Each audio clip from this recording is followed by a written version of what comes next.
Hello बच्चों, नमस्कार।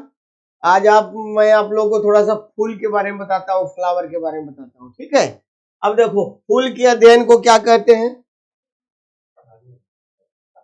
फूल के अध्ययन को क्या बोलेंगे? एंथोलॉजी।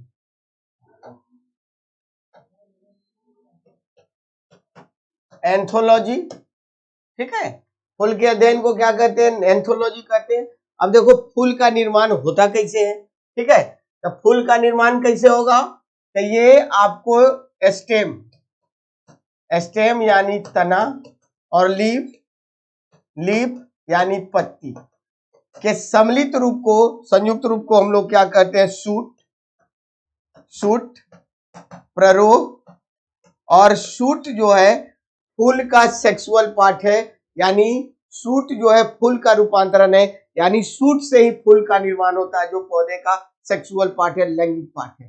ठीक है। इसे आपसे एग्जाम में पूछेगा कि फूल का निर्माण किससे होता है, तो ये आंसर क्या हो जाएगा? शूट न तो प्ररोह। अगर ये आंसर नहीं रहेगा, कभी कभी क्या करता है, तना दे देगा, पत्ती दे देगा, अलग अलग दे देगा, तब वहां पत्ती लगाएंगे, क्योंकि फूल के निर्माण में पत्ती का योगदान ज्यादा है और तना का योगदान कम है। ठीक है। अब देखो, ये देखो आप, ये जो हरा रंग का है, ये है आपका कैलिक्स। कैलिक्स ये है बाह्यदल पुंज। कैलिक्स बाह्यदल पुंज, यह हरा रंग का होता है और ये फूल का बाहरी भाग है, जो फूल को सुरक्षा प्रदान करता है। कली की अवस्था में यह फूल को सुरक्षा प्रदान करता है और विशेष परिस्थिति में यह प्रकाश संश्लेषण की क्रिया भी करता है। कौन? ये कैलिक्स, ये जो हरा रंग का देख रहे हो, बाह्यदल पुंज। ठीक है। इसके इकाई को क्या कहते हैं? सेपल कहते हैं। यानी ये बहुत सारा होता है तो सबको कैलिक्स कहेंगे, ये वो हो गया तो सेपल कहेंगे। ठीक है। अब देखो, ये यहां पर है पेटल, इसको बोलते हैं क्रोला। क्रोला यानी दलपुंज। क्या बोलेंगे? क्रोला, दलपुंज। यह रंगीन होता है, हरा रंग को छोड़कर सभी रंगों में पाया जाता है और ये बहुत सारा होता है। ये हरा रंग का नहीं होता है। और पॉलिनेशन यानी परागन के लिए यह कीट को क्या करता है? आकर्षित करता है। किसके लिए? फूलों में जो पॉलिनेशन की क्रिया होगी, उसके लिए यह कीट को क्या करेगा? आकर्षित करने का काम करेगा। ठीक है। पॉलिनेशन, और फूलों में सबसे अधिक पॉलिनेशन की क्रिया जो है कीट के द्वारा होता है। और कीट में भी अगर पूछ दे कौन सा कीट, तो मधुमक्खी के द्वारा सबसे अधिक, हनी बी जिसको बोलते हैं, उसके द्वारा पॉलिनेशन की क्रिया होती है। ठीक है। और कीट द्वारा पॉलिनेशन को क्रिया को इंटमोफिली भी कहते हैं। ठीक है। अब देखो, ये जो आप देख रहे हो, ये है आपको एंड्रोसियम। ये क्या है? टोटल एंड्रोसियम है। एंड्रोसियम, एंड्रोसियम इसको बोलते हैं पुमंग। पुमंग। और एंड्रोसियम के इकाई को क्या कहते हैं? एस्टामेन कहते हैं। एस्टामेन यानी पुंकेसर। क्या कहेंगे? पुंकेसर कहेंगे।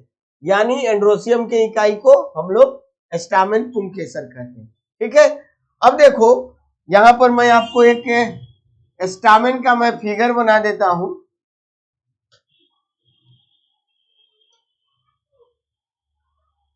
अब देखो, इसमें stigma, style, pollen, tube, ovary, ओविल सब लेके इसको पिस्टिल कहा जाता है और फिलामेंट, एंथर को लेके स्टामेन कहा जाता है। ये एंड्रोसियम का पार्ट है। ये देखो, एंथर का हम लोग, ये स्टामेन का ये माइक्रोस्कोपिक स्ट्रक्चर हम बनाते हैं। यहां पर देखो, ये स्टामेन का माइक्रोस्कोपिक स्ट्रक्चर है। ये हो गया आपका फिलामेंट, पूतंतु। फिगर हो गया आपका स्टामेन। स्टामेन यानी पुंकेसर। क्या हो गया? पुंकेसर। यह हो गया एंथर। एंथर परागकोश। और यह हो गया पोलन ग्रेन्स। क्या हो गया? परागकण। पोलन ग्रेन्स, परागकण। ठीक है। अब देखो, स्टामेन, पुंकेसर का मुख्य भाग क्या कहलाता है? परागकोश। और परागकोश में छोटे छोटे कण पाए जाते हैं, जिसको क्या कहते हैं? परागकण कहते हैं। और परागकोश से एक पराग कोश से एक धागा जैसा रचना निकला होता है जिसको क्या कहते हैं, पुतंतु कहते हैं। क्या कहेंगे, पुतंतु कहेंगे। ठीक है, अब देखिए, अब आ गया ओवरी ओव्यूल। तो ये जो है ये फूल का फीमेल पार्ट होता है, इसको बोलते हैं गाइनेसियम। क्या बोलेंगे, गाइनेसियम। गाइनेसियम यानी जयांग। ठीक है, फूल का फीमेल पार्ट है और इसके इकाई को क्या बोलते हैं, कार्पेल कहते हैं। कार्पेल यानी स्त्री केसर कहेंगे। क्या कहेंगे, स्त्री केसर। अब देखो ये ओवरी ओव्यूल जो है ये गाइनेसियम का ही पार्ट है। आप देख रहे हैं ये टोटल गाइनेसियम है और उसमें ये ओवरी और ओव्यूल है। ठीक है, ये यहां तक ये सब पार्ट है। तो ये स्टिग्मा है, स्टाइल है। ठीक है, और ओवरी और ओव्यूल है। आप इसको ऐसे समझो, ये मान लो मैं बना देता हूं एक फिगर।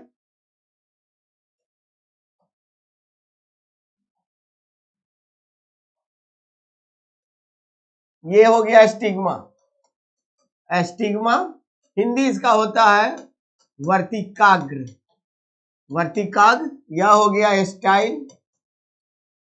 स्टाइल, यह हो गया वर्तिका। वर्तिका, यह हो गया ओवरी।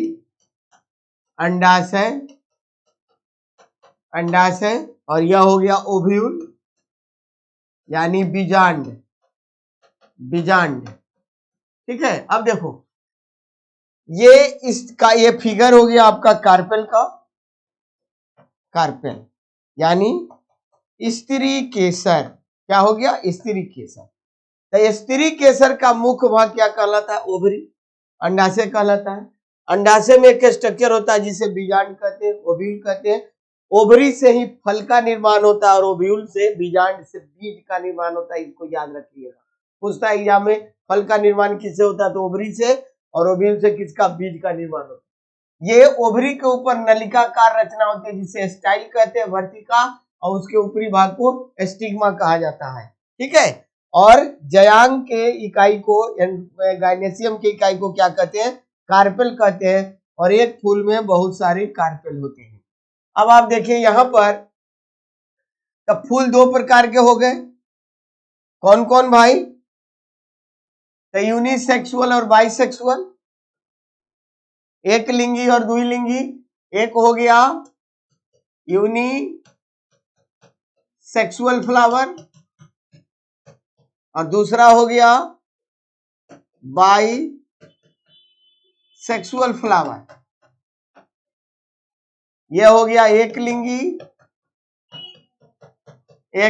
पुष्प, और यह हो गया द्विलिंगी पुष्प, या इसी को बोलते हैं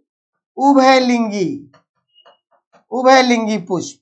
अब देखो एक लिंगी पुष्प किसको कहेंगे, जिसमें मेल या फीमेल दोनों में से कोई एक होगा, या तो स्टामेन होगा या ओवरी होगा। स्टामेन होगा तो ओवरी नहीं, ओवरी होगा तो स्टामेन नहीं, वो सिंगल होगा, उसको एक लिंगी कहते हैं। जैसे मनुष्य क्या है, यूनिसेक्सुअल है, फीमेल अलग है, मेल अलग है। जैसे कद्दू, करेला, नेनुआ, ककड़ी, खीरा सब यूनिसेक्सुअल फ्लावर, एक लिंगी है। जितना कद्दू में, करेला में फूल होता है उतना फल नहीं लगता है।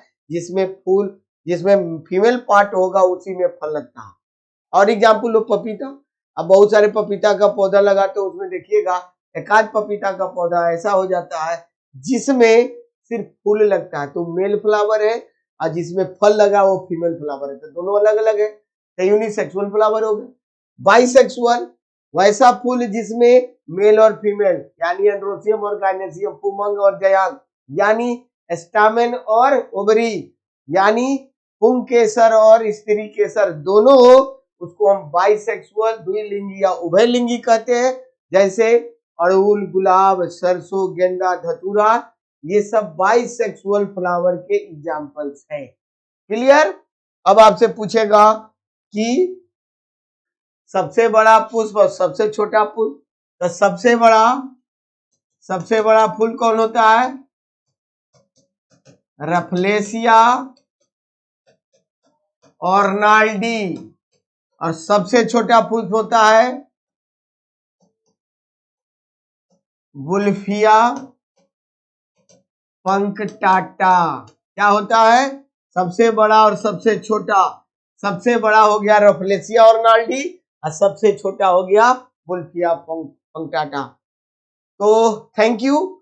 ये मेरा वीडियो कैसा लगा कमेंट करके बताइए, लाइक कीजिए, शेयर कीजिए, सब्सक्राइब कीजिए और वीडियो अच्छा लगा तो इसको आगे की तरफ बढ़ाइए।